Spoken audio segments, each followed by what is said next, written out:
తెలంగాణలోనే ఇండ్లు లేని పేదలకు తీపి కబురు ఇందిరమ్మ ఇండ్ల లబ్ధిదారుల ఎంపిక కోసం ప్రభుత్వం కసరత్తు ప్రారంభించింది. త్వరలోనే లబ్ధిదారులకు ఇండ్లు ఇవ్వనున్నారు. ఈ మేరకు ఇందిరమ్మ ఇండ్ల లబ్ధిదారుల ఎంపిక కోసం డిజైన్ చేసిన ప్రత్యేక యాప్ మోడల్ హౌస్ నిర్మాణాలను సీఎం రేవంత్ లాంచ్ చేశారు. సెక్రటరియట్ వేదికగా డిప్యూటీ సీఎం భట్టి, తెలంగాణ గృహ నిర్మాణ శాఖ మంత్రి పొంగురెడ్డి శ్రీనివాసరెడ్డి తదితరులతో కలిసి ప్రారంభించారు.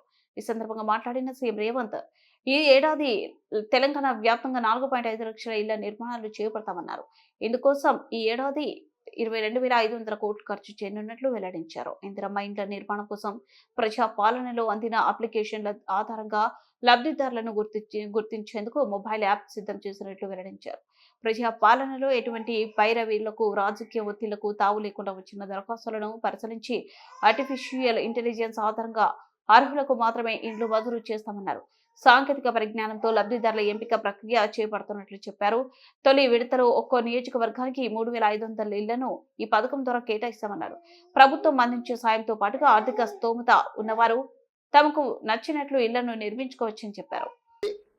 ఈ రోజు 7,000 మంది కుటుంబాలకు ఆ లోన్ల నుంచి కూడా విముక్తి కలిగే నిర్ణయం తీసుకున్నాం. వాళ్ళ సొంత ఇంటి కళ ఈ రోజు వాళ్ళకు రుణ విముక్తి చేయడం ద్వారా ప్రభుత్వం ముందుకు సాగుతున్నది.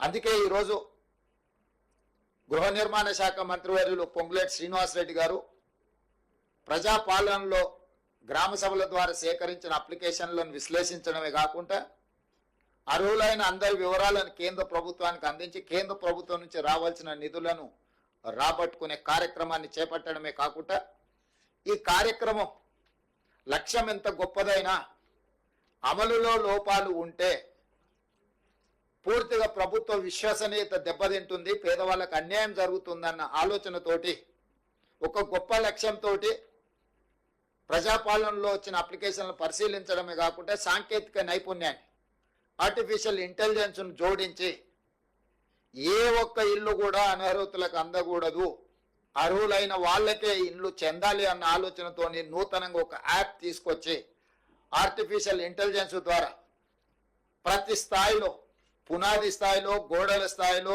స్లాబ్ స్థాయిలో, ఇల్లు పూర్తి చేసుకునే స్థాయిలో ప్రతి స్థాయిలో సాంకేతిక నైపుణ్యంతో ఈ ఇళ్ల నిర్మాణ కార్యక్రమాన్ని చేపట్టడమే కాకుండా గతంలో చంద్రశేఖరరావు గారు గత ప్రభుత్వం రద్దు చేసిన హౌసింగ్ శాఖను పునరుద్ధరించడమే కాకుండా పూర్తి స్థాయిలో సిబ్బందిని నియమించి క్షేత్ర స్థాయిలో పరిశీలన చేసుకుంటూ పర్యవేక్షణలో ఈ కార్యక్రమాన్ని ముందుకు తీసుకెళ్లాలని చెప్పి ఈరోజు ప్రభుత్వం నిర్ణయం తీసుకొని యాప్ని ఈరోజు రిలీజ్ చేయడమే కాకుండా విధి విధానాలను కూడా సరళీకృతం చేసి, ఎందుకంటే ఎక్కడైనా ఎవరైనా ఆర్థిక ఏదైనా అప్పు సప్పు చేసి కుటుంబంలో 2-3 ఉంటే ఇంకా కొంచెం మంచిగా కట్టుకోవాలనుకున్నప్పుడు వాళ్ళకు వెసులుబాటు, ఇంటి స్థలం ఒకవేళ ఉంటే ప్రభుత్వం ఇచ్చే సంక్షేమ పథకంతో పాటు వాళ్ళు అదనంగా ఒక గది నిర్మించుకున్నా కూడా ఎలాంటి అభ్యంతరాలు పెట్టొద్దు, తద్వారా వాళ్ళు